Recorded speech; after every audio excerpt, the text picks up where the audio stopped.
ეკონომიკური ფორუმი დავოში, ქართული ოცნების დელეგაციის ვიზიტი ჩინეთში, დაპირისპირება ოპოზიციაში და მმართველი გუნდის ოპონენტების კიდევ ერთი აღიარება საბოტაჟის მცდელობის შესახებ. როგორია ქართული ოცნების გეგმები საარჩევნო წელს და დღის წესრიგი, რომლითაც შეუდგება მუშაობა საკანონმდებლო ორგანოს საგაზაფხულო სესიაზე. საარჩევნო ბარიერი, კენჭისყრის ახალი სისტემა და უძლებელი პოლარიზაცია და ახალი საკანონმდებლო ცვლილებები, პოლიტიკური რეალობა, გეგმები, მიღწეული შედეგები და გამოწვევები. ბიძინა ივანიშვილის ფაქტორი და ყოფილი პრემიერის პოლიტიკაში დაბრუნების ეფექტი. ყველა მნიშვნელოვან საკითხზე პარლამენტის თავმჯდომარის შალვა პაპუაშვილის პასუხებს მოვისმენთ. ბატონო შალვა, მოგესალმებით და ძალიან დიდი მადლობა, რომ ხართ დღეს ჩვენთან სტუდიაში. მშვიდობის, მოგესალმებით, მივესალმებით ჩვენს ტელემაყურებელს, მადლობა მოწვევისთვის. ბატონო შალვა, სამწლიანი პაუზის შემდეგ ბიძინა ივანიშვილი, როგორც უკვე ვიცით, პოლიტიკაში დაბრუნდა. ყოფილმა პრემიერმა დაბრუნების მიზეზად დაასახელა დასუსტებული ოპოზიცია, რომელიც ხელისუფლების კონტროლს ვერ ახერხებს და რაც მისი განცხადებით მმართველი გუნდისთვის გამოწვევას აჩენს და რაც შეეხება უკვე შესასრულებელ მიზნებს, მან დაასახელა ევროინტეგრაცია და მძიმე გეოპოლიტიკურ ფონზე მმართველი გუნდის მხრიდან სწორი გადაწყვეტილებების მიღება. მაინტერესებს, რა შეცვლის თქვენ როგორ ფიქრობთ ბიძინა ივანიშვილის დაბრუნება როგორც ქართული ოცნებისთვის და მმართველი გუნდისთვის, ისე ოპოზიციურ ფლანგზე? უპირველეს ყოვლისა, რა თქმა უნდა, ბიძინა ივანიშვილის როლი ქართულ პოლიტიკაში მნიშვნელოვანი არის, რჩება და იქნება კიდევაც მნიშვნელოვანი და ჩვენ ვნახეთ კიდევაც, რომ ამ გადაწყვეტილებამ უპირველეს ყოვლისა ოპოზიცია ჩააგდო ფაქტობრივად აგონიაში. ხედავთ, როგორ ერთ წამში გაზარდეს საკუთარი რადიკალური დღის წესრიგი და თავდასხმა ქართულ ოცნებაზე, ვინაიდან ხვდებიან, რა თქმა უნდა, რომ მათი შანსები, საარჩევნო შანსები მნიშვნელოვნად არის შემცირებული. ამავე დროს ბიძინა ივანიშვილის დახმარება გუნდისთვის ნაკლებად საარჩევნო კუთხით არის მნიშვნელოვანი, იმიტომ რომ ისაც ჩანდა, ვფიქრობ, რომ ოპოზიციამ თავის თავს დამართა საბოლოო ჯამში ის, რომ მათი ნდობა მოსახლეობის მხრიდან ფაქტობრივად არც კი იზომება. ყველა რაც ვნახეთ ჩვენ ყველა კვლევა ხედავთ, რომ თუ არ ჩავთვლით ნაციონალურ მოძრაობას, რომელსაც თავისი რაღაც სტანდარტული მხარდამჭერები ყავს, ყველა სხვა პარტია არც კი ჩანს ხოლმე რეიტინგებში. რაც შეეხება თავად გუნდისთვის მნიშვნელობას, ვფიქრობ, რომ ბიძინა ივანიშვილის მაკონსოლიდირებელი როლი, როგორც მას ყოველთვის ჰქონდა, ჯერ კიდევ 2011 წელს, როდესაც ის პოლიტიკაში შემოვიდა, არის განსაკუთრებით მნიშვნელოვანი როგორც გუნდისთვის, ისევე ზოგადად საზოგადოებისთვის. რა თქმა უნდა, იმ პირობებში, როდესაც ოპოზიცია და მართლაც ასეა, რომ დღეს ქართულ ოცნებას რეალურად უწევს მხოლოდ რაღაც ფანტომური თემების მოგერიება ოპოზიციის მხრიდან, რომელიც ჩაკეტილი არის 2-3 საკითხში და ამას ვერ ცდება, რაც თავის მხრივ ხელს უშლის მათ შორის ძირითად საკითხებზე კონცენტრირებას ხოლმე. ამიტომ ვფიქრობ, რომ ეს როლი ერთი მაკონსოლიდირებელი როლი გუნდის შიგნით და ეს ეხება არა მხოლოდ შიდა პოლიტიკურ საკითხებს, არამედ საგარეო საფრთხეებს საქართველოს მიმართ და ჩვენ ვნახეთ ძალიან რთული 2 წელი გავიარეთ, სადაც ვიყავით მუდმივი თავდასხმის მხრივ ობიექტები, ასე ვთქვათ, სხვადასხვა მხრიდან. წელს იმის გათვალისწინებით, რომ ბევრ ქვეყანაში არის არჩევნები, მოსალოდნელი არის, რომ ასევე იქნება მწვავე მდგომარეობა გეოპოლიტიკური, ამას ემატება, რა თქმა უნდა, უკრაინის ომის შემდეგ უკვე დაემატა ახლა ისრაელში არსებული მდგომარეობა, ხედავთ ირან-პაკისტანის მდგომარეობას ამ დღეებში, ასე რომ ჩვენს გარშემო ფაქტობრივად ცეცხლის რკალია და ჩვენ ვრჩებით ერთ-ერთ ოაზისად მშვიდობის და ერთადერთ ოაზისად ლამის მშვიდობის და აი ამ მშვიდობის ოაზის უნდა შენარჩუნება და ამას სჭირდება წელს განსაკუთრებული კონცენტრირება და ერთსულოვნება ჩვენი საზოგადოების და პოლიტიკური გუნდის. რა თქმა უნდა, ეს ჩანს როგორც ერთის მხრივ თავად გუნდში და სწორედ ამ ერთსულოვნებით შევძელით ჩვენ, რომ ამ ყველა გამოწვევებისთვის გავგვეძლო და მეორე მხრივ ხედავთ საზოგადოების მხარდაჭერას ქართული ოცნების მიმართ. დღეს ყველა გამოკითხვების მიხედვით, დღეს რომ არჩევნები ჩატარდეს, ქართულ ოცნებას ექნებოდა მყარი, არათუ მყარი უმრავლესობა, არამედ კონსტიტუციური უმრავლესობაც 60%-ის გარშემო არის ჩვენი დღევანდელი რეიტინგი და ეს დასაბუთებულიც არის. შევხედოთ რა არჩევანი აქვს მოსახლეობას. არჩევანი ქართული ოცნების სახით, რომელმაც შეუნარჩუნა ამ ქვეყანას სიმშვიდე და ეკონომიკური ზრდა და ოპოზიცია, რომელიც თავარი დაპირება არის, რომ ისინი ხელისუფლებაში მოვლენ, დააწესებენ სანქციებს, საქართველოს მოსახლეობას დააყენებენ ეკონომიკური კრიზისის პირას და შესაძლო ომის პირას. ამას პირდებიან თან საჯაროდ, ხომ? შემოაქვთ რეზოლუციები და საკანონმდებლო ინიციატივები ლელოს და სხვა პარტიებს, თავარი მათი იდეა რაც არის, ჩარჩენილი არიან 30 წლის წინანდელ პოლიტიკაში, რომ სამტრედიის რკინიგზა უნდა გადაკეთონ. ეს არის მათი პოლიტიკა 21 საუკუნეში 30 წლის შემდეგ სთავაზობენ იმავე ისეთ პოლიტიკას საქართველოს მოსახლეობას, რომელიც იყო 30 წლის უკან, როდესაც სამტრედიის რკინიგზას ვკეტავდით და გვეგონა რომ ჩვენ ამით რაიმე როლს შევიტანდით გეოპოლიტიკურ გადაადგილებებში.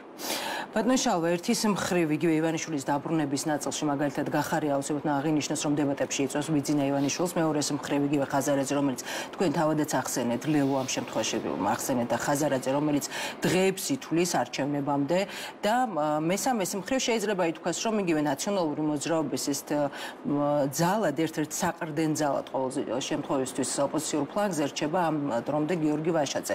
რა შანსები აქვს ოპოზიციას ეს რომ მკითხოთ მეტნაკლებად ამასთან დაკავშირებით უკვე ისაუბრეთ. თუმცა ისინი ამბობენ იმის მიუხედავად თქვენაც ხედავთ რომ 60%-ს აიღებს დღეს რომ არჩევნები ჩატარდეს ქართული ოცნება და ირაკლი ღარიბაშვილმაც ეს განაცხადა სხვათა შორის. დღეს იყო მისი ეს განცხადება. ისინი ერთის მხრივ ოპოზიციას უგულისხმობ ამ შემთხვევაში ითხოვენ 5%-იანი საარჩევნო ბარიერის დაწევას და მეორეს მხრივ ამბობენ რომ ისინი უმრავლესობით შემოვლენ საკანონმდებლო ორგანოში 2024 წელს. ორი ურთიერთგამომრიცხავი განცხადება ფაქტობრივად. მოდით ასე კითხავთ, თქვენ გაცხადებული გაქვთ პოზიცია საარჩევნო ბარიერის დაწევასთან დაკავშირებით და ვიცით თქვენი პოზიცია მართველი გუნდის, მაგრამ თუ კი არსებობს რაიმე პირობა, რაზეც შესაძლებელია გაყვეს მართველი გუნდი ოპოზიციას ბარიერის დაწევასთან დაკავშირებით?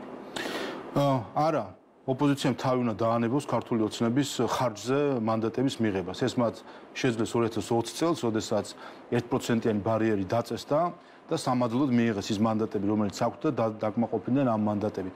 ეს იყო დრო 4 წელი, მათ უნდა გამოიყენებინათ იმისთვის და შანსი მიეცა პატარა პარტიებს, რომ ეჩვენებინათ მოსახლეობისთვის, რომ მათი დღის წესრიგი განსხვავდება ნაციონალური მოძრაობის დღის წესრიგიდან. სხვა დატვირთვა იმ 1%-იან ბარიერს მეტი არაფერი არ ქონია. ეს იყო მთავარი დატვირთვა. ვერ აჩვენეს ეს ბატონო შალვა. არა, რა თქმა უნდა, ეს იყო მთავარი დატვირთვა, მთავარი რეკომენდაცია მათ შორის ჩვენი უცხოელი კოლეგებისგან, რომ აი ხედავთ, რომ ნაციონალური მოძრაობა დომინირებს ოპოზიციურ ფლანგზე, იქნებ მისცეთ შანსი პატარა პარტიებს, რომ ისინი არჩანან, გამოაჩინონ თავის თავი და აჩვენონ, რომ არსებობს ნაციონალური მოძრაობის გარდა სხვა ოპოზიციური პარტიას. 4 წელი გავიდა და რას ხედავთ, პარლამენტი ჩართეთ ნებისმიერი სხდომა პარლამენტის, ნახეთ ნებისმიერი ბრიფინგი ოპოზიციის, ნაციონალური მოძრაობა არითმეტიკულად გადანაწილებული სხვადასხვა პოლიტიკურ ჯგუფში. აი ეს არის მათი საბოლოო ჯამში შედეგი 4 წლიანი მუშაობისა პარლამენტში, რომ საბოლოო ჯამში ისევ დარჩნენ ნაციონალური მოძრაობის კოლგის ქვეშ არიან იმ პოლიტიკური დღის წესრიგის ნაწილი, რაც აქვს ნაციონალურ მოძრაობას. ამიტომ წელსაც არჩევანი მოსახლეობას ექნება ქართულ ოცნებას და ნაციონალურ მოძრაობას შორის სხვადასხვა დანაყოფებიც. მცირე პარტიებისთვის ხომ ეს ხომ იქნებოდა ერთგვარად დამატებითი შანსი. ამას არსებითი მნიშვნელობა როგორც ესეთი პოლიტიკურ სპექტრში და კონფიგურაციის თვალსაზრისით არ აქვს. არა, რა თქმა უნდა, იმიტომ რომ მნიშვნელობა უყურეთ ფასი და ღირებულება აქვს პლურალიზმს, მრავალფეროვნებას. ჩვენ დღეს პარლამენტში მიუხედავად იმისა, რომ 11 ისტორიული მოვლენა, რომ 11 ფრაქცია პოლიტიკური ჯგუფი გვაქვს, სინამდვილეში ეს არ არის მრავალფეროვნება ჩვენ პარლამენტში. ეს არის არითმეტიკული მრავალფეროვნება, რომ რამდენიმე პოლიტიკური ჯგუფი არის ოპოზიციაში, სინამდვილეში ეს არის ერთი ფლანგი, ნაციონალური მოძრაობა. ამიტომ, რა თქმა უნდა, ჯობია და უფრო კეთილსინდისიერები იქნებიან ისინი, რომ გამოვიდნენ ერთიანი სიით ნაციონალურ მოძრაობასთან ერთად, რაც გააკეთეს კიდევ დღეს ამ დაშლილებში ვინ არიან, რომ შეხედოთ რესპუბლიკური პარტია ვისი სიით შემოვიდა პარლამენტში, ახლა რომ ვითომ ცალკე არიან ნაციონალური მოძრაობის სიით შემოვიდა. შეხედეთ შიგნით რა ხალხი არის, ხან ის ხალხი, ვინც ნაციონალური მოძრაობის სიაში იყო დღეს, ლელოს სახელით გველაპარაკებიან, ზოგი რესპუბლიკელების სახელით, ზოგი ვის და ზოგი ვის სახელით. ამიტომ დაანებონ ნაცრის შეყრას საქართველოს მოსახლეობისთვის თვალში ნაცრის შეყრას, დაარქვან ყველაფერს თავის სახელით, დადგნენ პატიოსნად ნაციონალური მოძრაობის სიაში ჩაეწერონ და გამოვიდნენ არჩევნებში. თუმცა არსებობენ მაგალითად ოპოზიციურ ფლანგზე მოძრაობები და ძალები, რომლებსაც საკუთარი ამბიციები გააჩნიათ, ასეთებიც არიან ყოველ შემთხვევაში. ბოლო პერიოდში რასაც უყურებთ იგივე განცხადებების მიმართულებით. რა კონფიგურაცია შეიძლება მივიღოთ 2024 წლის არჩევნებზე საკანონმდებლო სამართლებრივ ორგანოში იმ ფაქტორის გათვალისწინებით, რომ მაგალითად თუნდაც იგივე თქვენს განაცხადეთ, რომ 60%-ს აიღებდა მართველი გუნდი დღეს რომ არჩევნები ჩატარდეს. ანალიტიკოსებსაც რომ მოვისმინოთ, უმრავლესობა ამბობს, რომ განსაკუთრებით სტატუსის მიღების შემდეგ დღეს რომ ტარდებოდეს არჩევნები საკონსტიტუციო უმრავლესობით მოვიდოდა მართველი გუნდი. ეს არ იქნება გარკვეული პრობლემა თუნდაც დემოკრატიის პროცესისთვის, დემოკრატიული პროცესისთვის ქვეყანაში. რა თქმა უნდა, დემოკრატიისთვის არის კარგი ის, როგორ რასაც გადაწყვეტს ხალხი. ხალხი როგორც გადაწყვეტს, ისე უნდა იყოს ზუსტად წარმოდგენილი პარლამენტი და ასე შევხედოთ ობიექტურად, გასაგებია რომ მაინც მიკრცოება მაქვს, მაგრამ მაინც შევხედოთ, რა არის დღეს ქართული ხალხის ინტერესში.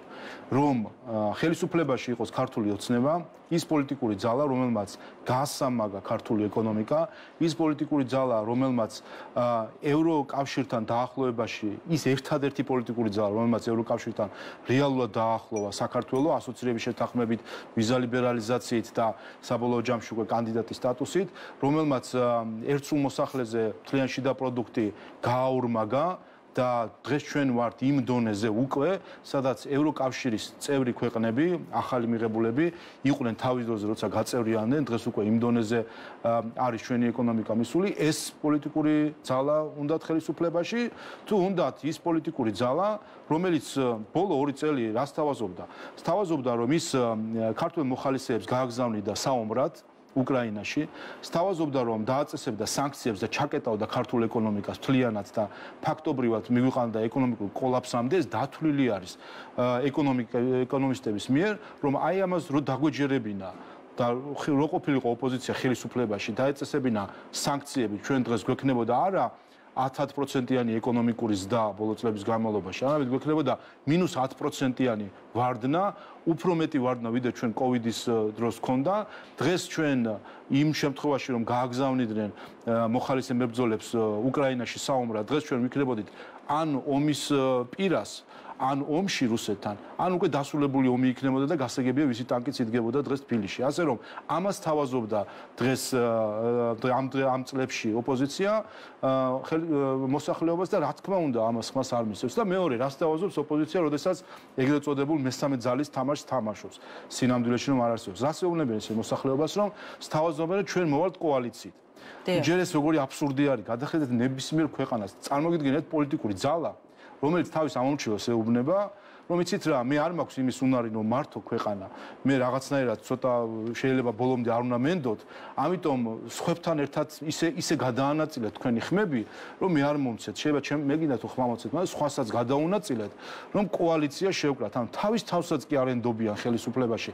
რა უნდა ასეთ ხალხს საერთოდ ხელისუფლებაში, რომელიც თავის თავსაც არ ენდობა. ამიტომ საქართველოს მოსახლეობის ინტერესში არის რომ ამ წლის არჩევნებში, 2024 წლის არჩევნებში ქართულ ოცნებას მინიმუმ კონდეს სტაბილური და დამაჯერებელი უმრავლესობა, საკონსტიტუციო უმრავლესობა, რა თქმა უნდა, კიდევ უფრო მეტად სასურველი იქნებოდა, ვინაიდან სამწუხაროდ არის გარკვეული გადაწყვეტილებები, მათ შორის არჩევის დროს ხო ხედავთ კოალიციური უმრავლესობის საჭიროებებს, რომელზეც ოპოზიცია პირდაპირ ბლოკავს ამ გადაწყვეტილებებს და ამიტომაც ჩვენი ხალხის ინტერესში არის, რომ პარლამენტს კონდეს ამ გადაწყვეტილებების მიღების შესაძლებლობა. კი ბატონო, თუმცა როდესაც კოალიციაზე საუბრობთ, კოალიციურ ერთობაზე, ოპოზიციურ ფლანგზე და გასაგებია თქვენი პოზიცია ამ მიმართულებით, ერთგვარად ნახეთ როგორი მოცემულობა არის, მაგალითად, რამდენიმე დღის წინ გახარიას პარტიის წარმომადგენელმა, იგივე ნაციონალური მოძრაობის წარმომადგენელთან მიმართებაში განაცხადა, რომ მათ ისინი გამოიყენეს გახარიას პარტიის წარმომადგენლებმა, გამოიყენეს ნაციონალური მოძრაობის წარმომადგენლები. რამდენად არსებობს თუნდაც თეორიულად, ჰიპოთეტურად იმის დაშვების შანსი, რომ არსებობს ოპოზიციურ ფლანგზე ერთმანეთის ნდობის ის ნიშნული, რომელმაც შესაძლოა თუნდაც დროებით 2024 წლის არჩევნებისთვის გარკვეული ერთობა გამოიწვიოს. ოპოზიციურ ფლანგზე. ეს დებატი თუ დისკუსია მეც ვნახე გახარიას პარტიის წარმომადგენელს და ნაციონალურ მოძრაობის წარმომადგენელს შორის, როგორ გამოიყენეს და ასე შემდეგ. მე მგონი ის ეპიტეტი, რომელიც გამოყენებული იქნა გიორგი გახარიას მიმართ, მოღალატე და მათ შორის ბიძინა ივანიშვილმა ხაზგასმით აღნიშნა ეს.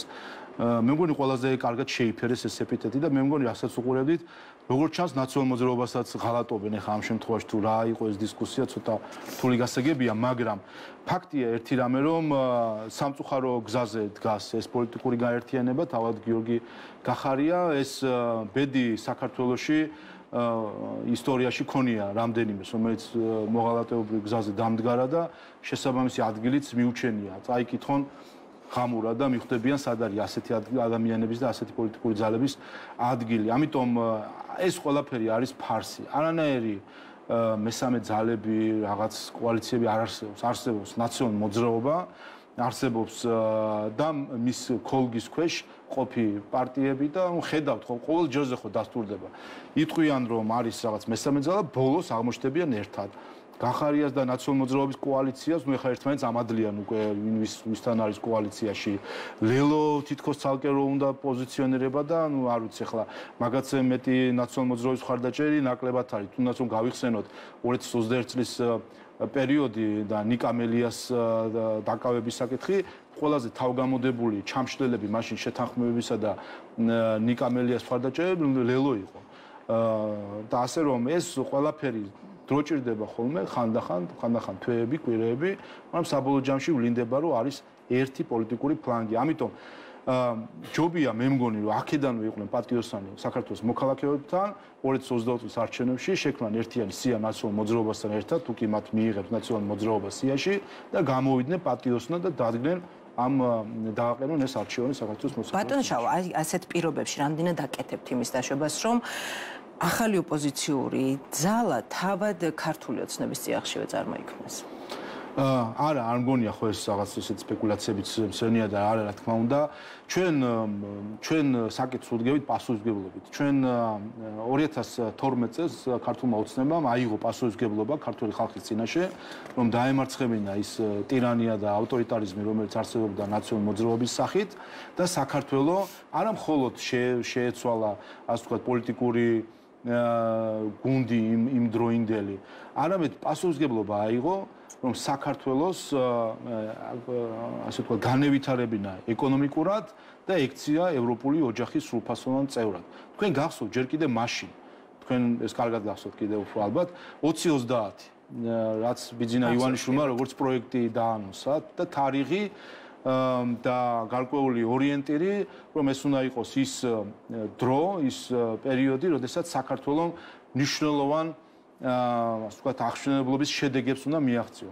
და ამ დღეებში თუ ამ თვეებში გვესმის ჩვენც ევროკავშირისგან 2030 როგორც სავარაუდო პერიოდი ევროკავშირის გაფართოების, ასე რომ ქართული ოცნება როგორც ჩანს ემთხვევა უკვე ევროპულ ოცნებასაც და ეს არის ჩვენი პასუხისმგებლობა, რომ საქართველოს გავხადოთ ევროკავშირის სრულფასოვან წევრად და ამიტომ ჩვენ ეს პასუხისმგებლობა გრძელვადიანი პასუხისმგებლობა გვაქვს აღებული ქართული ხალხის წინაშე და არ ვაპირებთ რომ ამ პასუხისმგებლობას გავიქცეთ.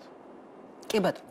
ბატონო შავა, ოპოზიციაზე საუბრობდა, აქვე აუცილებლად უნდა შევეხო მიხეილ სააკაშვილის თემას, წამების პრევენციის ევროპული კომიტეტი, კლინიკა ვივამეთში სააკაშვილისა და იქ მყოფი სხვა პატიმარი პაციენტების პირობების შესახებ შეფასებას აქვეყნებს და გარკვეულ რეკომენდაციებსაც გასცემს, რაც თქვენ ძალიან კარგად იცით. კიდევ ერთხელ წავიკითხავთ ციტატებს. შეფასებაში ნათქვამია, რომ ყველა პატიმარი, რომელიც ვივამედის დაცულ ნაწილში იმყოფებოდა, დათანხმდა იქ მკურნალობას ნებაყოფლობით ან საკუთარი მოთხოვნის საფუძველზე. დასკვნის მიხედვითვე, სააკაშვილის მიერ დაკავებული ფართი იყო განსაკუთრებით დიდი ოთახი და საძინებელი, საერთო ჯამში დაახლოებით 20 კვადრატული მეტრი, ამას ემატებოდა სრულად გამოყოფილი აბაზანა, ვენტილაცია და ხელოვნური განათებაც კი იყო. ასევე პრობლემას წარმოადგენდა საკვებითა და ტანსაცმლით უზრუნველყოფა. სააკაშვილის ოთახი კარგად მოწყობილია, მას ჰქონდა დივანი, მაგიდა სკამები და მაცივარი.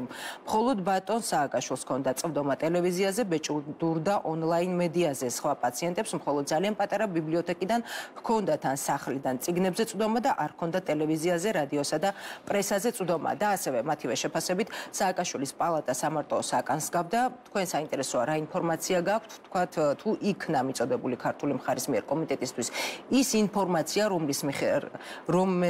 იმის შესახებ თუ თქვათ რა ტიპის რისკებთან არის დაკავშირებული სააკაშვილის, მიხეილ სააკაშვილის სხვა პატიმრებთან ერთად განთავსება.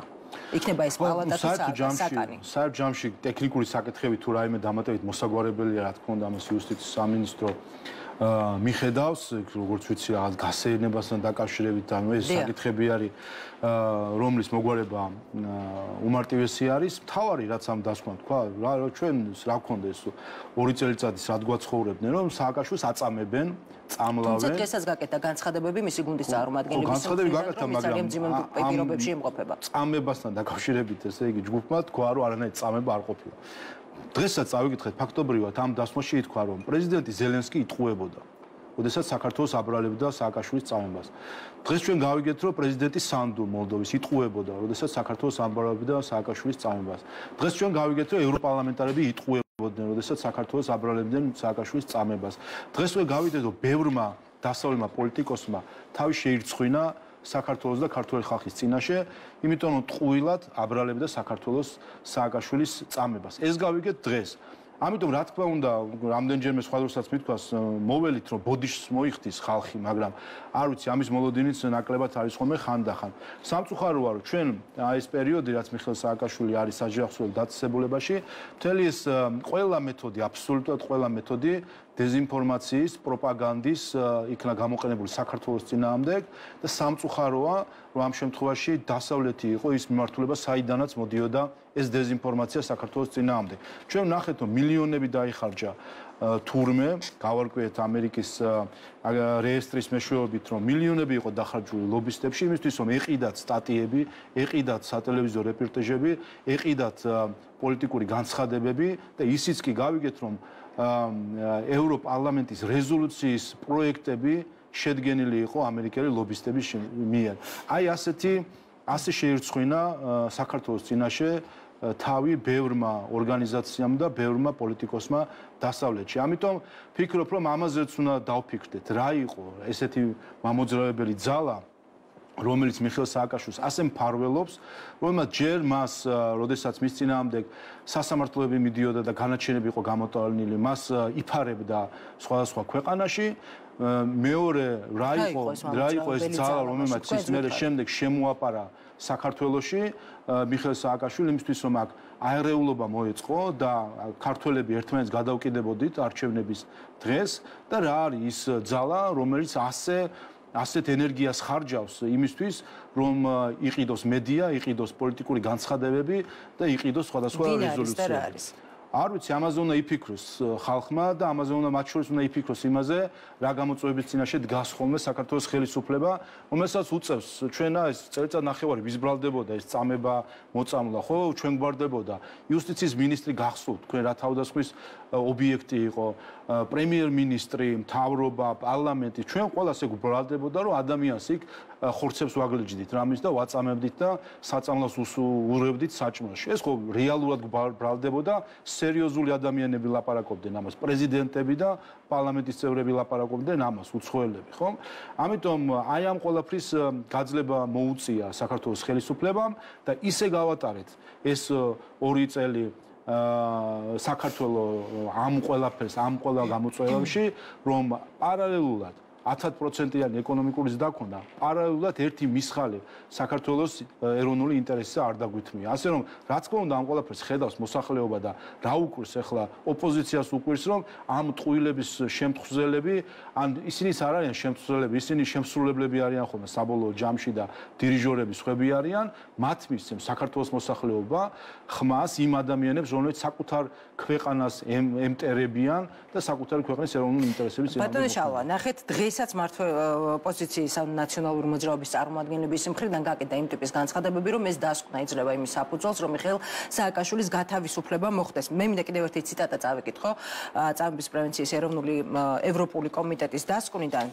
მიუხედავად იმისა, რომ მას აქვს წვდომა მთელ რიგ სამედიცინო სპეციალისტებთან და მკურნალობასთან ფაქტორების ერთობლიობა, როგორიცაა მარტოყოფნა, მრავალი თვის განმავლობაში გარევარჯიშის ნაკლებობა და კამერებით მუდმივი მონიტორინგის ქვეშ ყოფნა იწვევს სიტუაციას, რომელიც არის მჩაგვრელი, დამამცირებელი და არ უწყობს ხელს მისი ჯანმრთელობის მდგომარეობის გაუმჯობესებას. რასაც როგორც უკვე გითხარით, ნაციონალური მოძრაობის წარმომადგენლების მხრიდან მოხდა გამოხმაურება და ეს შეფასება არასათანადო მოპყრობად შეაფასეს და განაცხადეს, რომ ეს იძლევა იმის საფუძველს, რომ მიხეილ სააკაშვილის გათავისუფლება მოხდეს. თუმცა მე მაინტერესებს ასეთი რამ.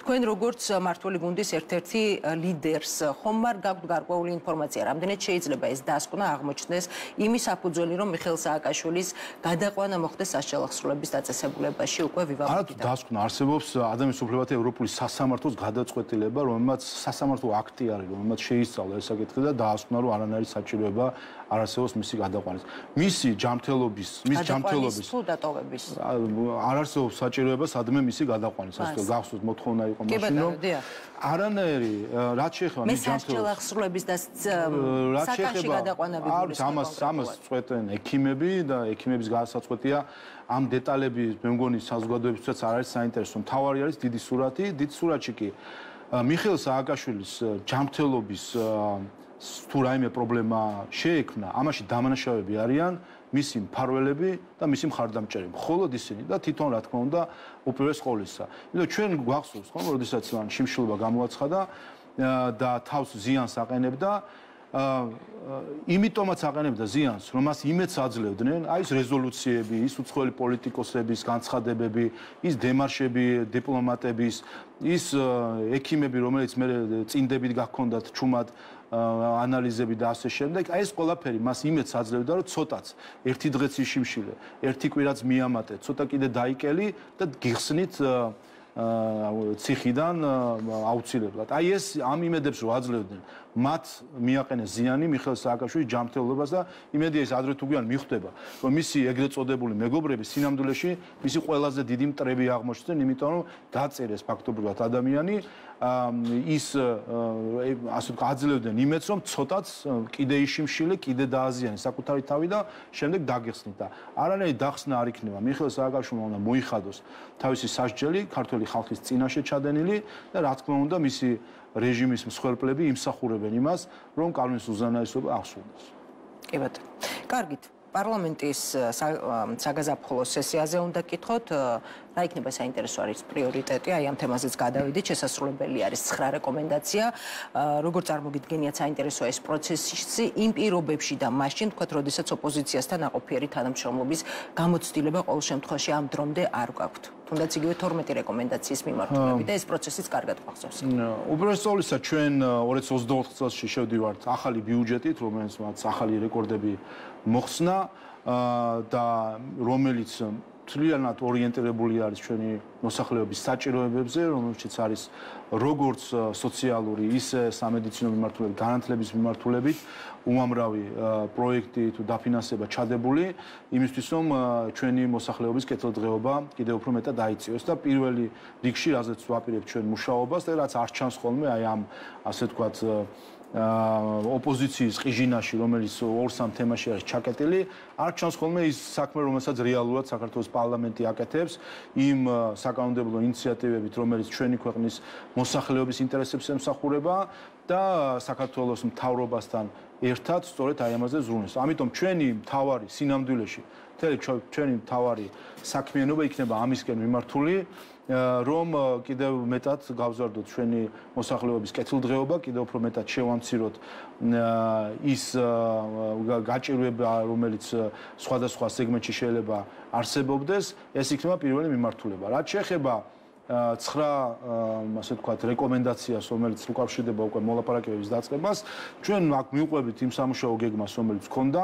მე მგონი ერთი რამეში დარწმუნდა ჩვენი მოსახლეობა ამ წელიწად ნახევარში კანდიდატის სტატუსთან დაკავშირებით, რომ საქართველოს ხელისუფლება ყველაზე წინდახედულად, ყველაზე საქართველოს ეროვნულ ინტერესებზე დაყრდნობილად მიყავდა ეს პროცესი და მივიღეთ ყველამ ოპტიმალური და საუკეთესო შედეგი. საქართველოს აქვს კანდიდატის სტატუსი, საქართველოს ყველა ის საკითხი, რომელიც საჭირო იყო, გაატარა და ამავე დროს არ დართო არც ერთი სანტიმეტრი საქართველოს ეროვნული ინტერესებიდან. თქვენ გახსოვთ, ხო, რასაუბრდა ოპოზიცია, რასაუბრდა, რომ რუსეთისთვის სანქციების დაწესება არის წინაპირობა კანდიდატის სტატუსის. ამას აპირებდნენ ისინი, რომ ხელისუფლებაში ყოფილიყო და მათთვის რომ მიგვეცა შესაძლებლობა გადაწყვეტილების მიღების და სხვანაირად არ მოგცემენ. ხომ ნახეთ, არ არის დაწესებული სანქციები, კანდიდატის სტატუსი მივიღეთ და ასე შემდეგ. აი ეს 2-3 თემა, რაც მათ აქვთ და მუდმივად ატრიალებენ ხოლმე. წელსაც ზუსტად ასე ვიმოქმედებთ. ჩვენ რა თქმა უნდა, უპირველეს ყოვლისა ჩვენ გვაქვს პასუხისმგებლობა მოქალაქეების წინაშე და ჩვენ ვიმოქმედებთ ჩვენი დღის წესრიგით, ვისაც უნდა დაეხმაროს საქართველოს ხელისუფლებას ამ პროცესში, რა თქმა უნდა, მათთვის კარი ღია არის, იქნება აუცილებლად ფორმატები დისკუსიის მსჯელობის ამ საკითხებთან დაკავშირებით, თუ ვინმეს აქვს სურვილი რომ დაგვეხმაროს, სიამოვნებით შეუძლია დაგვეხმაროს. ჩვენ რა თქმა უნდა არ ვაპირებთ ოპოზიციის დღის წესრიგზე მორგებას, ვინაიდან ჩვენ ვნახეთ რა იყო მათი დღის წესრიგი, ეს იყო საქართველოს ეროვნული ინტერესების შეწირვა სხვადასხვა საკითხებზე, რომელიც არ არის ჩვენი ხალხის ინტერესებში. ამიტომ ამ მიმართულებით რა თქმა უნდა გვექნება აქტიური მუშაობა. გასაგებია, გექნებათ აქტიური მუშაობა, გვაქვს კანდიდატის სტატუსი და გვაქვს 9 დათქმა. 9 დათქმასთან დაკავშირებით ოდნავ მოგვიანებით კითხავთ, თუმცა მანამდე, მაშინ როცა ევროინტეგრაციის საკითხზე ვსაუბრობთ, აი ამ პროცესში ოპოზიციის როლზე, რამდენიმე დღის წინ კიდევ ერთმა ოპოზიციონერმა მამუკა გამყრელიძემ დაადასტურა რამდენიმე თვის წინ, თუნდაც კი ხათუნა სამნიცის მიერ ნათქვამი ფრაზა და პოზიცია, რომ ოპოზიციის წარმომადგენლები ევროპელ პარტნიორებს მოუწოდებდნენ არ მიეცათ სტატუსი ქვეყნისთვის ქართული ოცნების ხელისუფლების პირობებში. მართველი გუნდი ღიად საუბრობდა ამაზე და თქვენ თავად სტუდიაში არაერთხელ გითქვამთ და სხვა ქართული ოცნების სხვა ლიდერებსაც ამ სტუდიაში არაერთხელ უსაუბრე ამ საკითხზე. აი ამ პირობებში ფიქრობთ რომ თქვათ ოპოზიცია რეკომენდაციების შესრულების ნაწილში საკუთარ წილ პასუხისმგებლობას აიღებს? არა, რა თქმა უნდა, მათ არც აქამდე აუღიათ პასუხისმგებლობა და არც ახლა მგონია რომ რაიმე პასუხისმგებლობა იგრძნონ. მათი თავარი პრობლემა და რა თავარი ასე ვთქვათ, ქცევის ხასიათი არის ამაში, რომ ერთადერთი მიზანი აქვს დააზიანონ ხელისუფლება და მზად არიან ამას შეწირონ ქართველი ხალხის ინტერესი, ქართველი ხალხის ეკონომიკური კეთილდღეობა და მათ შორის ქართველი ხალხის სიცოცხლე. იმ მხრივ რომ გააწირონ ეს ქვეყანა შესაძლო სამხედრო კონფლიქტისთვის. ასე რომ ოპოზიციის იმედად, რა თქმა უნდა, ვერ ვიქნებით. ხა ოპოზიციის იმედად რო ყოფილიყავით, არც კანდიდატის სტატუსი გვექნებოდა და რა უბედურება იქნებოდა დატრიელებული ამ ქვეყანაში, ეს კიდე სხვა საკითხი არის. ამიტომ ჩვენ ანუ დემოკრატია ამასაც გულისხმობს ქართულმა ხალხმა სახელისუფლებო მანდატი მისცა ქართულ ოცნებას, ამიტომ ქართულ ხალხს რა თქმა უნდა აქვს მოლოდინი რომ ქართული ოცნება ამ გზაზე იქნება და მიიღებს შედეგებს. აქ ერთი მნიშვნელოვანი საკითხი არის, რომ ცდილობენ ახლა კიდე ისტერია შექმნან მოლაპარაკებების დაწყება არ დაწყებასთან დაკავშირებით. ჩვენ თავარი პოლიტიკური გადაწყვეტილება მივიღეთ. ეს არის კანდიდატის სტატუსი. შემდეგი ასეთი წონის პოლიტიკური გადაწყვეტილება შემდეგი იქნება უკვე წევრობის მონიჭება. სხვა დანარჩენი შუალედური გადაწყვეტილება მოლაპარაკებების დაწყებასთან დაკავშირებით. ასეთი მოლაპარაკებების დაწყების გადაწყვეტილება ჩვენ გვექნება დაახლოებით 35. ყოველ თავთან დაკავშირებით, რომელიც არის შემდეგ მოლაპარაკების ნაწილი, ასევე კონსენსუსით უნდა მიიღონ გადაწყვეტილება ევროკავშირმა, რომ გაახსნას მოლაპარაკება პირველ თავთან დაკავშირებით, შემდეგ რო შევასრულოთ დახუროს. ამაზეც 27. 27 უნდა დაახლოებით 100 ასეთი გადაწყვეტილება იქნება მისაღები ევროკავშირს. ახლა თუ აპირებენ რომ ყოველ ჯერზე ისტერია ჩაატარონ, როდის დაიწყო, როდის დამთავრდა, ეხა ეს გასაგებია რომ რაღაც გარკვეული манипуляციაა, მაგრამ თავარი არის არა ის, როდის დავიწყებთ ჩვენ მოლაპარაკებას ამა თუ იმ თავზე. თავარი არის, როდის დავხურავთ მოლაპარაკებებს და როდის გავხდებით წევრი ქვეყანა. ჩვენ უკრაინაზე გვიან დავიწყოთ მოლაპარაკება ასოცირების შეთანხმებას, უკრაინაზე გვიან დავიწყოთ მოლაპარაკება ვიზა ლიბერალიზაციაზე და ერთსა და მეორეზე დავასწარით უკრაინას და ველოდებოდით მათ შორის ვიზა ლიბერალიზაცია 6 თვე ველოდებოდით. უკრაინას გამოიჩინეთ ასეთი მეგობრული ჟესტი, დაველოდოთ 6 თვე, რომ მათაც დაემთავრებინათ რეფორმები და 2017 წელს ერთად მოხდეს ვიზა ლიბერალიზაცია. ამიტომ ჩვენ მუშაობთ დაახლოების პაკეტებზე, ჩვენ კანონმდებლობას უახლოებთ ევროკავშირს, რაშიც არ იღებს მონაწილეობას ოპოზიცია. ჩახედეთ რა კანონები მივიღეთ, წყლის რესურსების მენეჯმენტთან და მართვასთან დაკავშირებით, სხვა საკითხები მომხმარებელთა უფლებებზე ასე შემდეგ. არსად არ იყო ჩართული ოპოზიცია, ხო ევროკავშირი აინტერესებს თითქოს და მაგრამ საქმეზე რომ მიდგება და რაც არის მართლაც ევროკავშირთან დაახლოება, იქ საერთოდ არც დისკუსიაში არიან ჩართულები, არც ხმას აძლევენ ხოლმე ამ კანონპროექტებს. ჩვენ ეს დღის წესრიგი გვაქვს, წელსაც გვექნება ბევრი კანონი სწორედ დაახლოების, ამიტომ ჩვენ საქმეს წინ წევთ, როცა დაიწყება მოლაპარაკება, მთავარი ის რომ დავხუროთ მალე და რა თქმა უნდა, თქვა კიდევაც ირაკლი კობახიძემ, რომ ჩვენ უფრო ადრე დავასრულებთ მოლაპარაკებას ევროკავშირთან, ვიდრე ამას შეძლებს უკრაინა და მოლდოვა. წარმატებებს გისურვებთ ამ ნაწილშიც. ევროკომისიის 9 დათქმის შესრულების გეგმაში აუცილებლად უნდა გკითხოთ დათქმა ნომერ 8-ზე. რომელიც ეხება დეოლიგარქიზაციის არსებული სამოქმედო გეგმის გაუმჯობესებას მრავალსექტორული სისტემური მიდგომის განსახორციელებლად ვენეციის რეკომენდაციების შესაბამისად და გამჭვირვალე და ინკლუზიური პროცესის წარმოებით, რომელშიც ჩართული იქნებიან ოპოზიციური პარტიები და სამოქალაქო საზოგადოება. გვახსოვს მთელი ეს პროცესი დეოლიგარქიზაციასთან დაკავშირებით რა პროცესიც მიმდინარეობდა, მათ შორის განცხადებები როგორც ოპოზიციის, ისე მმართველი გუნდის, ისე მესამე სექტორის მხრიდან და ბატონო შალვა, მაინტერესებს ასეთი რა ფორმით დაუბრუნდება მმართველი გუნდი დეოლიგარქიზაციის გეგმის შესრულებას. არათუ დაუბრუნდეთ, ჩვენ უკვე დავიწყეთ ამ გეგმის შესრულება. აი, გახსოვთ ახლა ნაახალ წლებს რომ უცებ ისტერიის ატეხვა გადაწყვიტეს რომ აბა როდის დაიწყება ახლა 9 რეკომენდაციაზე მუშაობა. მე მგონი ოპოზიციას თავისი მოქმედების გამო ავიწყდება ხოლმე. ჩვენ დეკემბერში მივიღეთ უკვე ცვლილებები, მაგალითად საარჩევნო კოდექსში, რომელიც ეხებოდა პარტიების დაფინანსების საკითხს, იურიდიული პირების მხრიდან პარტიების დაფინანსების აკრძალვას და ასევე მთლიან შიდა პროდუქტთან თანაფარდობის შემცირებას. ეს მივიღეთ და მათ ხარი არ დაუჭირეს ამას. მიუხედავად იმისა, რომ დახურულ კარს მიღმა საუბრობდით, ყველამ თქვა რომ ეთანხმება და არ აქვს პრობლემა. შემდეგ გარეთ გამოვიდნენ და დაიწყეს ხა უნდა შეგზღუდონ ოპოზიციის დაფინანსება და ასე შემდეგ. ხარი არ დაუჭირეს ამ გეგმის განხორციელებას. ასე რომ თუმცა დახურულ კარს მიღმა რა არგუმენტი როგორი იყო მათი არგუმენტები რატომ არ იყო პრობლემა?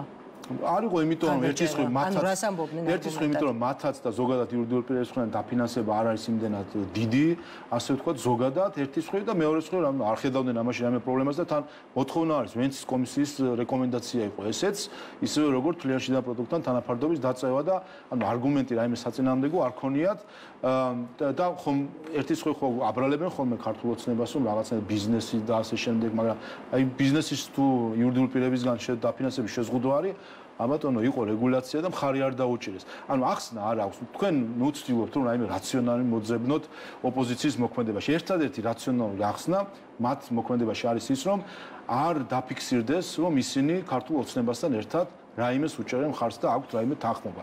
და სხვანაირად ვერც იქნება. ის ფიქრობთ რომ ეს უქმნის უხერხულობას ოპოზიციას? თავისთავად როგორ წარმოგიდგენიათ, როდესაც მთელი ნარატივი ოპოზიციის ყველას აბსოლუტურად აწყობილი ერთ რამეზე რომ პარლამენტის თავმჯდომარის სავარძელში, პრემიერ-მინისტრის სავარძელში და რაღაც ყველა ამ სავარძლებში ზიან პუტინის ესენი რა ქვია მოკავშირეები და საქართველოს ხელისუფლება აღებულია რუსეთს. აქვს რანაირად უნდა ან რა გულით მოდიან საერთოდ პარლამენტში და სტომათა დარბაზში შეხედან, ხელში იარაღი უნდა ეჭიროთ და აჯანყებას უნდა ორგანიზებდნენ. ხო, ანუ ამაში რომ გულწრფელები იყვნენ საკუთარ თავთან, მაგრამ ეს არის ის ნარატივი, რომლითაც და ის ასე ვთქვათ გარკვეული ხო ნუ ტვირთი თუ ბოღმა, რასაც ისინი ყვებავენ თავის ამომრჩევლებში წლებია უკვე, ხო, 12 წელია ხო ამას აკეთებენ, სხვა რაიმე ხსმენიათ ნაციონალურ მოძრაობისგან, რუსის ძახილისგან გარდა რამე ხსმენიათ საერთოდ რაციონალური რამე თემასთან დაკავშირებით, ხანდახან გახსენება მინდა ხოლმე რომ რაიმე დებატი, დისკუსია შინაარსობრივი საერთოდ რამესთან დაკავშირებით ერთადერთ რამესთან მახსენდება არის საპენსიო ფონდი და იქაც თავი შეირწყვინეს იმ მხრივ რომ პენსიები ჰაუნდათ რომ იყოს საბოლოო ჯამში ღირსეული ამ ქვეყანაში. ამიტომ რა თქმა უნდა მათ სხვა არჩევანი არ აქვთ. ისინი ამ ბოღმის წრეში არიან ჩაკეტილი და უიძულებული არიან რომ ყვებონ მათ შორის საკუთარი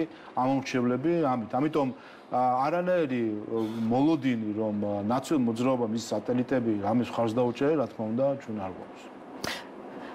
კარგით, ბატონ შალვა, დანიის ელჩის განცხადებაზეც უნდა გკითხოთ ბიძინაევაშვილთან დაკავშირებით. დანიის ელჩის მიერ მოგვიანებით გავრცელებულ განცხადებაში ეს გარემოება, რომ ყოფილი პრემიერი ოლიგარქად იყო მოხსენიებული, ახსნილი იყო იმით, რომ კონტექსტის გარეშე იყო გამოყენებული. და ციტატა მინდა წავიკითხო, ხედავთ დანიური სტატიიდან ამოღებულ ამონარიც, რომელიც კონტექსტის გარეშე გამოიყენება ქართულ დებატებში. ელჩოს არ აქვს სურვილი წვლილი შეიტანოს აღნიშნულში და თავს იკავებს დამატებითი კომენტარისგან. რას ნიშნავს, როგორ ფიქრობთ?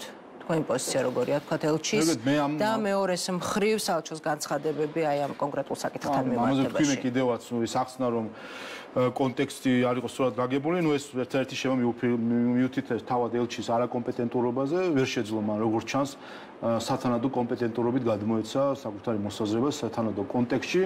ამიტომ რა თქმა უნდა, ცუდია, როდესაც ასეთი არაკომპეტენტურობა საბოლოო ჯამში გამოიყენება შემდეგ უკვე დაპირისპირებისთვის და რა თქმა უნდა, უპირველეს ყოვლისა თავად წარმოდგენილ ქვეყანას აყენებს ზიანს, როდესაც ელჩის არაკომპეტენტური განცხადებები ქვეყნის შიგნით თავად ღელვარებებს იწვევს. მე მგონი თვითონ დანიის საელჩოს მიხვდა რომ ეს იყო გარკვეული შეცდომა და არაკომპეტენტურობა ელჩის მხრიდან და ნუ კი ბატონო, ჩავთვალოთ რომ ასე იყო და გავიაროთ ამ ფაქტის შემდეგ ხომ არ ქონდათ გარკვეული კოორდინაცია შეხვედრა კომუნიკაცია რაიმე ფორმით? რა თქმა უნდა არ ქონია.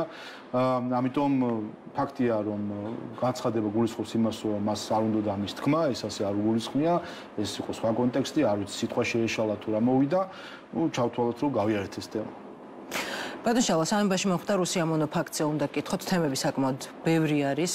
დრო ცოტა გრჩება, რატომ გახდა აუცილებელი, ვთქვათ, აი კანონმდებლობის გამკაცრების ინიცირება სამებაში მომხდარი ინციდენტის შემდეგ, ანუ ვერ უზრუნველყოფ შეიძლება ითქვას მოქმედი რეგულაციები ესეთი შემთხვევების დამოცემულობის პრევენციას თუ სასჯელის ფორმა არ არის შესაბამისი, ანუ რისგან დააზღვევს საზოგადოებას ახალი რეგულაციები? უპირველესად მე მგონი, მე ვფიქრობ, რომ ამაზე ჩვენმა საზოგადოებამ ძალიან სერიოზულად უნდა იმსჯელოს და დაფიქრდეს, რასაც ქონდა საქმე. ეს არ იყო ერთეული ინციდენტი და რაღაც შემთხვევითი მოვლენა, ჩვენ რაც ვნახეთ ამ შობაზე, ზოგადად. ჩვენ ვნახეთ რა, ერთი, უპირველეს ყოვლისა, თავად პერსონაჟებია, ხო, აქ მნიშვნელოვანი.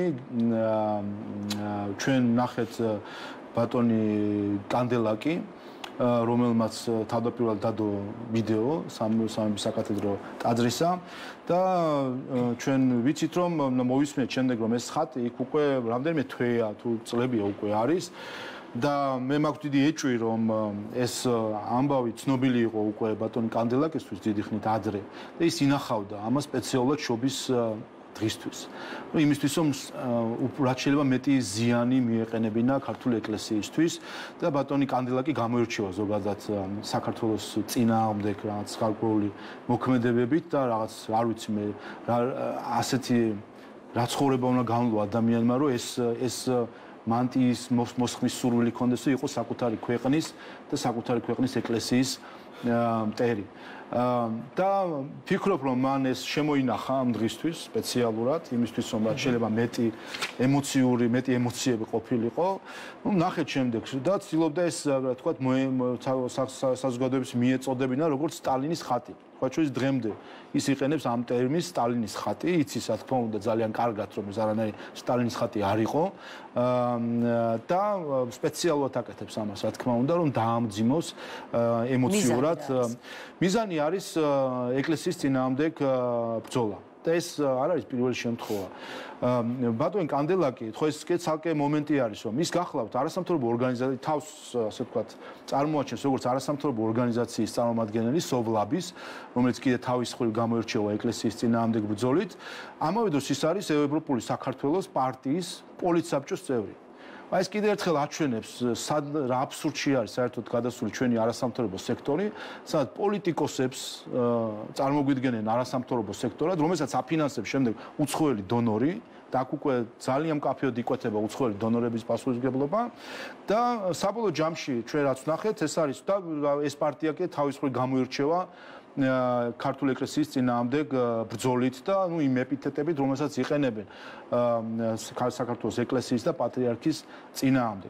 ამის პარალელურად ვითარდებოდა ხაზი შობის დღესთან დაკავშირებით 7 იანვარი და 25 დეკემბერი და აქ აბსოლუტურად ანტიევროპულ ასე ვთქვათ მინდორზე შევიდა ოპოზიცია და NGO სექტორი.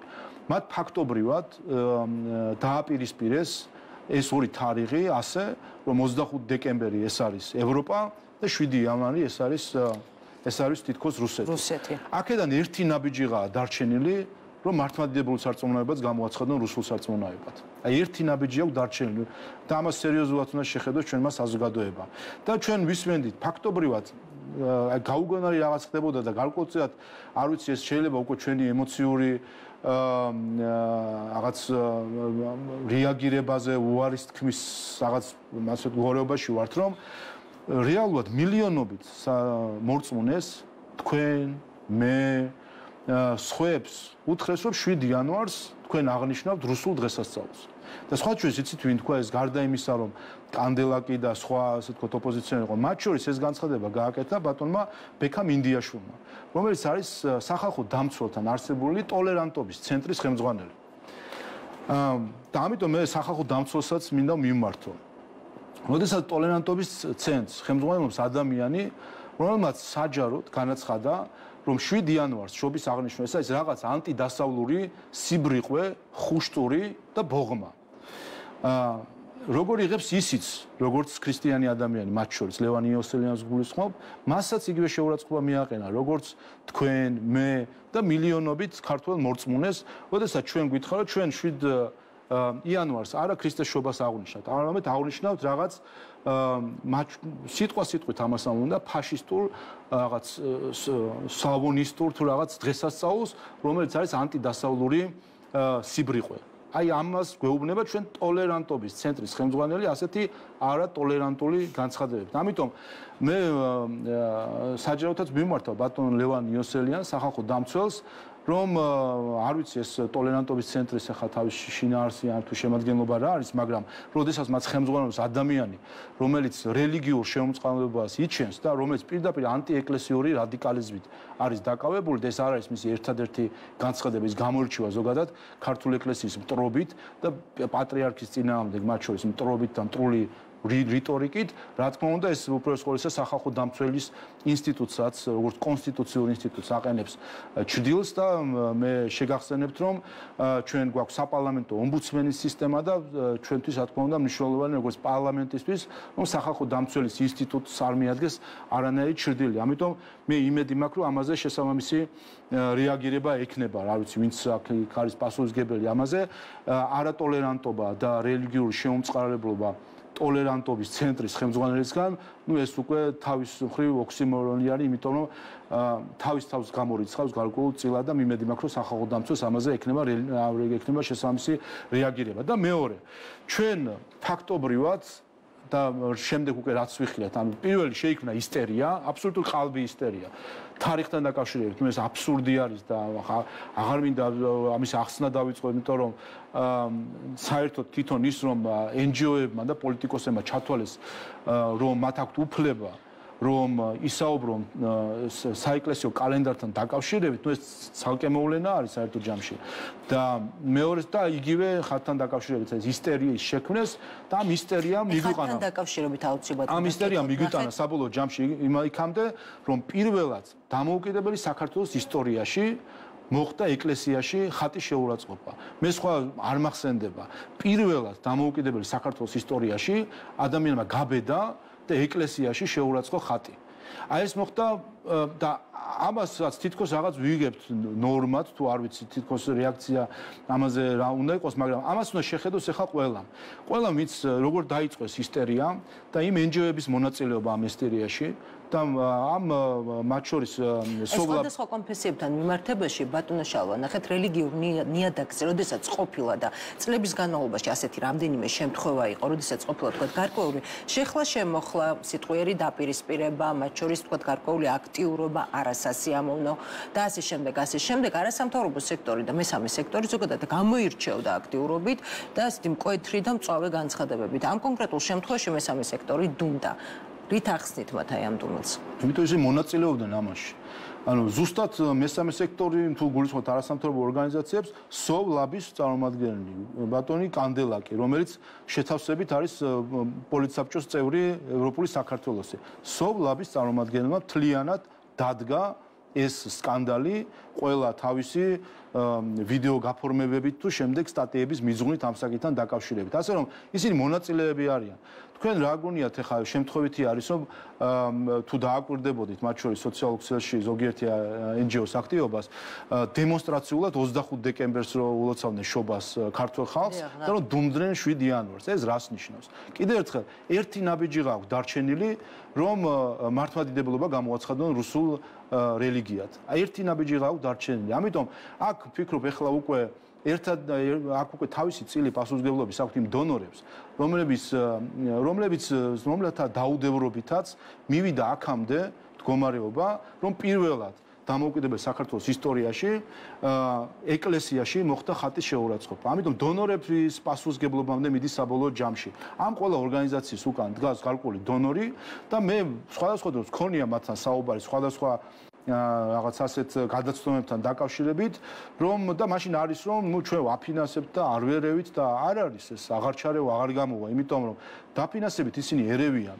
დაფინანსება უკვე თავად არის მონაწილეობა პროცესში და კეთილი უნდა იქნებოს ყველა დონორმა, რომელიც აფინანსებს ისეთ ორგანიზაციებს, რომლებიც დაკავებული არიან ფაქტობრივად ანტიეკლესიური რადიკალიზმით, ყველამ უნდა იზრუნოს ახლა იმაზე, რომ შეაჩეროს ეს ბრძოლა ეკლესიის წინააღმდეგ.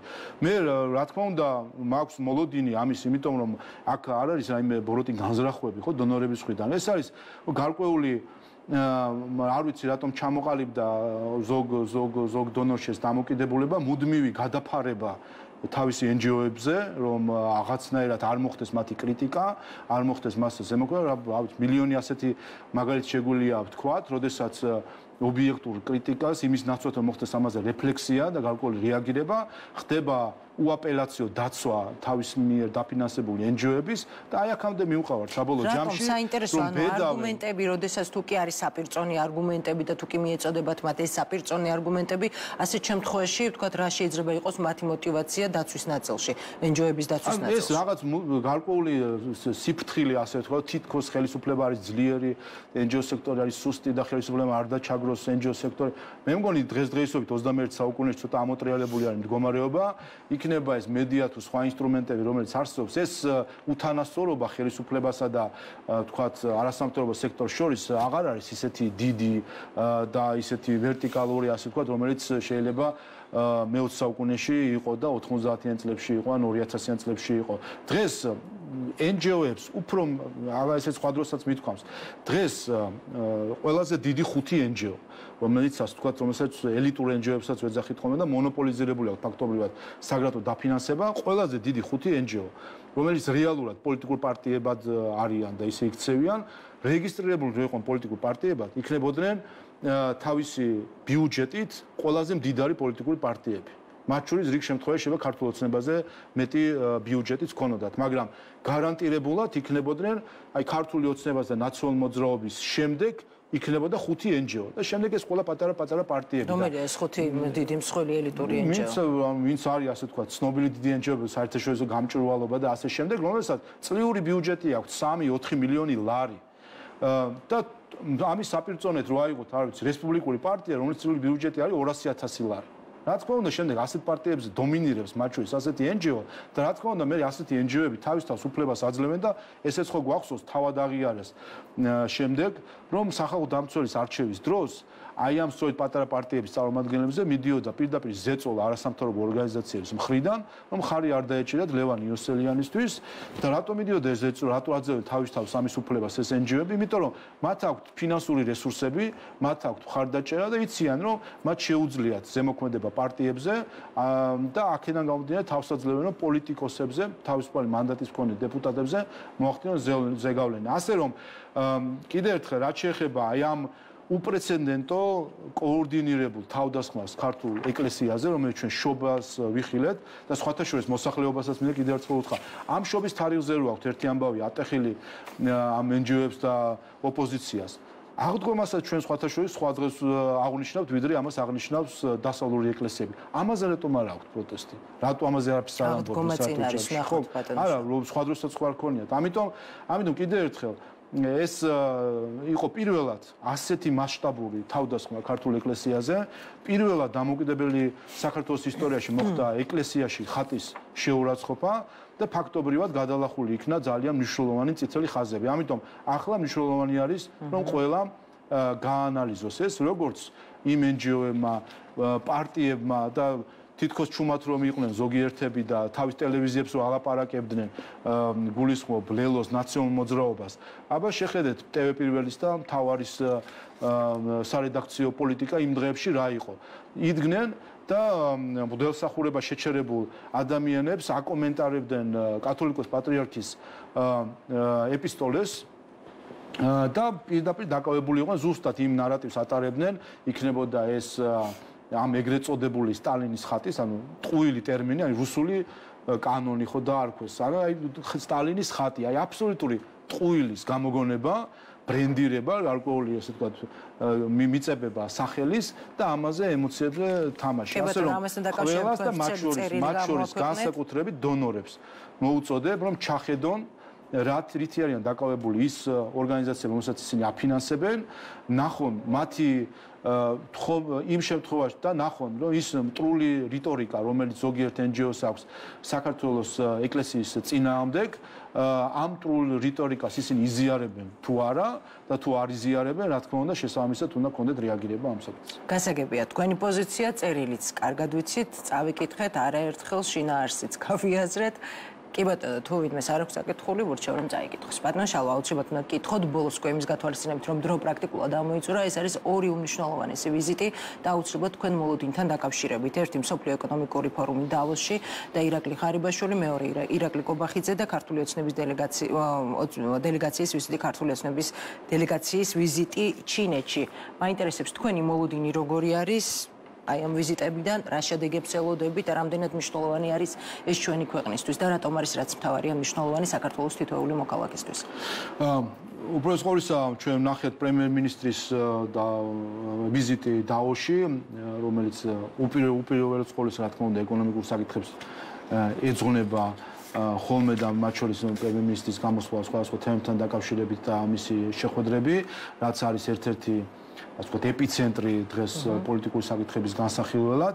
მათ შორის ნახეთ საქართველოს ხელისუფლების შექება იმ და მიკურის სხვათა შორის პარლამენტის წევრებიც იყვნენ იმ გამოწვევებთან დაკავშირებით, საქართველოს სერიოზული გამოწვევები ჰქონდა ტყუის შემცველობასთან დაკავშირებით, განსაკუთრებით დასავლეთ საქართველოში, როდესაც გარკვეული ხნის წინ ჩატარდა კვლევები და აღმოჩნდა რომ და ის განსაკუთრებით ეხება ჩვენს ბავშვებს და არასრულ წონებს, როდესაც სისხლის შემცველობაში აღმოჩნდა ტყუის დიდი შემცველობა და უმოკლეს პერიოდში საქართველოს ხელისუფლებამ შეძლო რომ შესაბამისი რეაგირებით, შესაბამისი რეგულაციებით, შესაბამისი მოწესრიგებით იქნებოდა ეს წყლის მიწოდების სისტემების რეაბილიტაცია თუ ასე შემდეგ, სხვა საკითხები აქ მიეღწია განსაკუთრებული შედეგების და ეს აღინიშნა ამ უმაღლეს პლატფორმაზე და ეს თითქოს არის მე-17 ხარისხოვანი საკითხი ჩვენი ბავშვების ჯანმრთელობა და თურმე მნიშვნელოვანი საკითხი არის რუსეთისთვის სანქციების დაწესება და საქართველოს გადაგდება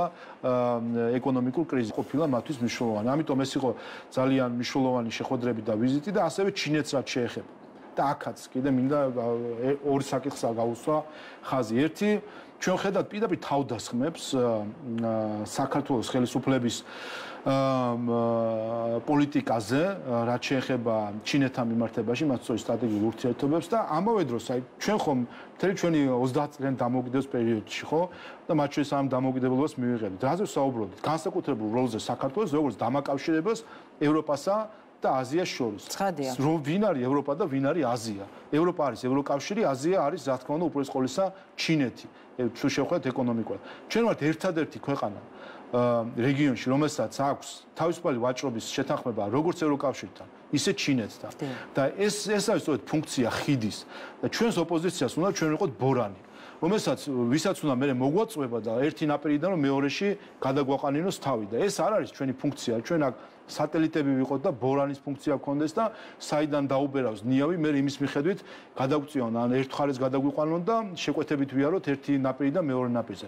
ჩვენ საქართველოსგან ვქნით ხიდს, რომელიც იქნება ხიდი ეკონომიკური ევროპასა და აზიას შორის და ამ ფუნქციის შესასრულებლად ჩინეთი არის ქვაკუთხედი ამ ყველაფრის. ყველა ეს პროდუქტები საიდან უნდა მოდიოდეს, რამ უნდა გაიაროს ჩვენ ტერიტორიაზე, ვისმა პროდუქტებმა უნდა გაიაროს საბოლოო ჯამში და მეორე ჩვენ ნახეთ პოლიტიკური თავდასხმები მათ შორის ამ ვიზიტებთან დაკავშირებით და განსაკუთრებით მე თვალში მომხვდა სამოქალაქო idеის ხელმძღვანელის ქალბატონ თინათინ ხიდაშელის განცხადებები ამასთან დაკავშირებით. ნუ ჯერ ერთი ალბათ საზოგადოება დაფიქრდებოდა რომ ქალბატონი თინათინ ხიდაშელი არ არის ცნობილი მაინც და მაინც როგორც ჩინეთის დიდი ექსპერტი, ამაში განათლება მიღებული და უცებ ის წარმოგვიდგა როგორც ჩინეთის ექსპერტი, რომელიც ყველანაირად, ნუ პირდაპირ რაღაცნაირად მტრულ რიტორიკაში არის გადასული ჩინეთთან დაკავშირებით.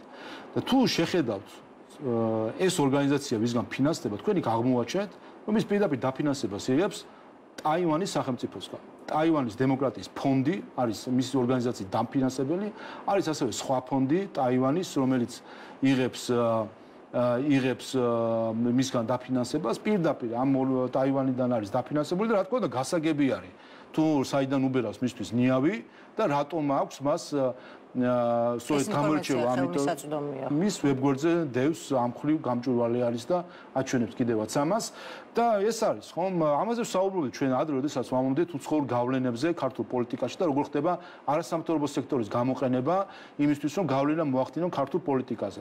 ჩვენ ერთის ხრი გვაქვს არასამთავრობო ორგანიზაცია სამოქალაქოიდან, ანუ ეს ცალკე ისტორია აქ ალბათ თინა ხიდაშელი რამდენად არის NGO-ს წარმომადგენელი და ვიცით მის კავშირები ლელოსთან, მაგრამ აი ამ სამოქალაქო ორგანიზაცია ფინანსდება ტაივანის მხრიდან და ვიცით ჩვენ რა ეს დამოკიდებულება შესაბამისად ხედავთ რა პოლიტიკის ლობირებას ახდენს ეს NGO და როგორც ცდილობს გავლენა იქონიოს ქართულ პოლიტიკაზე იმ დაფინანსებიდან გამომდინარე რომელიც მას აქვს. ამიტომ ცალკე ისტორია რომ საქართველოს ყოფილი თავდაცვის მინისტრი დღეს არის დაკავებული ლობიზმით ამ თემასთან დაკავშირებით და რაღაც ანტიჩინური გარკვეულწილად ასე ვთქვათ იდეების ლობირებით და საინტერესოა ისე მე მგონი მისგან და ვინაიდან ის დაკავშირებული არის პარტია ლელოსთან ასევე ლელოსგანაც გავიგოთ. საერთოდ ისინი აღიარებენ თუ არა ჩინეთის ტერიტორიულ მთლიანობას და როგორ ხედავენ ისინი ტაივანის საკითხს. საინტერესო იქნება ქალბატონი თინას პასუხი ამასთან დაკავშირებით, როგორ ხედავს ის ტაივანს და ის აღიარებს თუ არა ჩინეთის ტერიტორიულ მთლიანობას ადამიანი, რომელიც იყო ამ ქვეყნის ყოფილი თავდაცვის მინისტრი. იმედი მაქვს გიპასუხებთ. იმედი მაქვს ამასთან დაკავშირებით, თუმცა კიდევ ერთხელ აი ეს არის ზუსტად ასე მოქმედებს გავლენები და ლობიზმი NGO-ების გამოყენებით საქართველოში, როდესაც ადამიანი, რომელსაც არანაირი კავშირი საერთოდ ჩინეთთან როგორც თემასთან არ ქონია, გვახსოვს ჩვენ მისი წარსული, მათ შორის NGO სექტორში, ახალგაზრდა იურისტთა ასოციაციაში, პოლიტიკაში და უცებ გვევლინება ჩინეთის ექსპერტად და უცებ რატომღაც ტაივანის დაფინანსებით მოქმედი არასამთავრობო ორგანიზაცია. ძალიან დიდი მადლობა ბატონო შალვა საინტერესო საუბრისთვის. შალვა პაპუაშვილი პარლამენტის თავმჯდომარე იყო აქტუალური თემის სტუმარი, მე მაგაცინცაძე ვარ და გემშვიდობებით ზუსტად ერთი კვირით დროებით.